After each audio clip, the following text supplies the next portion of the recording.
on, everybody? It's your co-host, Lucia, and we are live here at Black Cannabis Week. And I have the pleasure to be joined by... Jordan Rogers, lobbyist with Archer and Garner. So tell us, Jordan, when it comes to Philadelphia and the legal stage that they're in right now, how do you feel about that and where it's going? And where it's going. So, right now, Philadelphia has decred, right? As a city, we do, but obviously as a state, we have a medical program, but we don't have, adult use. Right now, I think the most important thing to get done right now, we're in a budget impasse, right? We haven't passed the budget. It was due 3 months ago.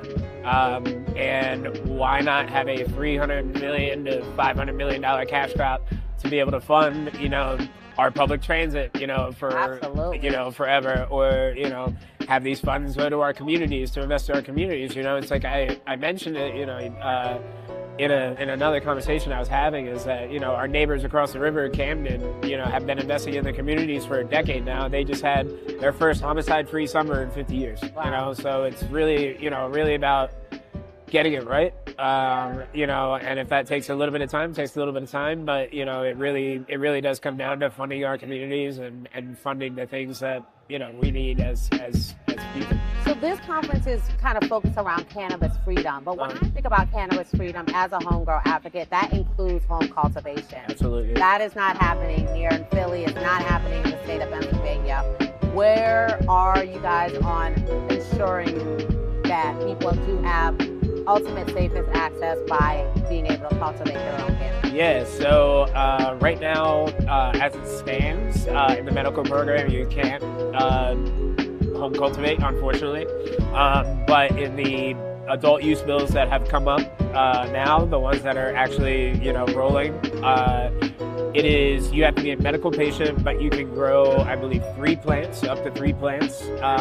We're trying to push for more, because More the merrier. more the merrier. Yeah, we're looking at like anywhere from 8 to 12, but homegrown in general, is something big that we're on as well.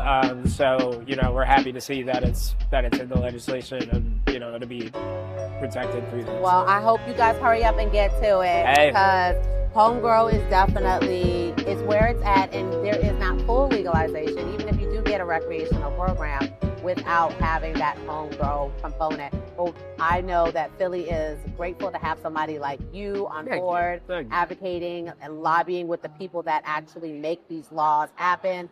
So shout out to you. And again, back on the cannabis freedom tip, what does cannabis freedom even look like to you? Well, shout out to DACA, first of all. Absolutely. Pro bono work for 2 years for them. I love them to death. Shout out to them. Black Cannabis Week, Free My Weed Man. Equity in cannabis, right? Is that what we were talking about? Yeah. What does that look like? I think true equity is a broad spectrum to me, right? Because homegrown is equity.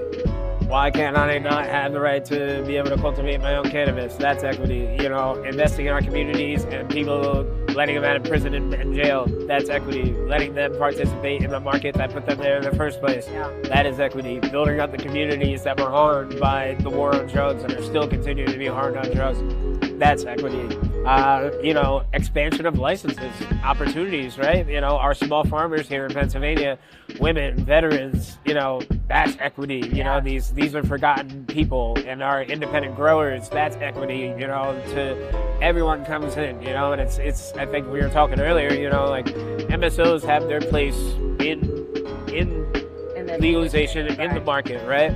But they do not have the right to monopolize that market. And everybody should be able to participate, and everybody should be able to, benefit from that. And that is true, equity when it comes to it. And especially, like I said, investing in our communities and really, making this plant that is medicine, come back to us and folks, that were harmed by this, and really, make them whole. So that's a really great answer.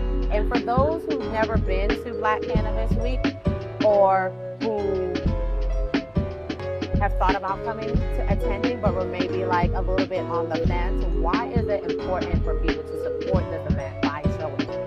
So, I mean, it is the biggest gathering of Black folks in the cannabis space that I've ever been a part of. And, you know, it runs a broad spectrum, right? You know, so yesterday we had the policy breakfast and we had some panels, some really great panels with some really great people, you know, giving different perspectives on different angles of cannabis and PA. You know, outside of that, then, you know, they came back to Temple, like we're here today, and had a day of conversation and everything like that. And now, you know, we're here on the second day. It's filled with beautiful Black people, you know, not just Black people, white people, Hispanic people, everywhere. You know, you don't have to be Black to come. You know, we'll bring you in, but it's important, you know, because we have been so harmed by the war on drugs, and our opportunities have not come. But when you come into a space like this, you see opportunities that are there, that are active, that are all around us with vendors and everything like that. But also the connections that you can make to make sure that we all succeed, you know, in this space and are able to do that. $3.99, guys. $3.99, not $1. In an emerging industry, a great time to get in, and a great accessible way to get into the space. We are live here in Philadelphia at the Black Cannabis Conference weekend, and with Jordan. Let people know, Jordan, how can they contact you? Where do they find you at? So you can find me, contact me on my cell. I give it to everyone. It's on my card, 215-510-1283. You can also email me at Jordan, Jordan, .Rogers, ROGERS, at archerpublicaffairs.com. Wow, he gave you guys his actual cell phone number. And I did. Out here on the internet for anybody to call him. I really think that speaks to his commitment and the fact that he is really genuinely here to help the people. And that's what you're going to get when you come to Black Cannabis Week. So make sure that you're here next year, 2026, at the Black Cannabis Conference. And thank you very much, Jordan, for stopping by. Thank you. And as a paramount chief, he's responsible for a lot of things with the government and land and things like that. He's just happened to be in town from South Africa, so we had an international panelist for the Cannabis and Pan-African Thought Symposium. And as a result of that, they're in discussions now to do a Black Cannabis Week in South Africa.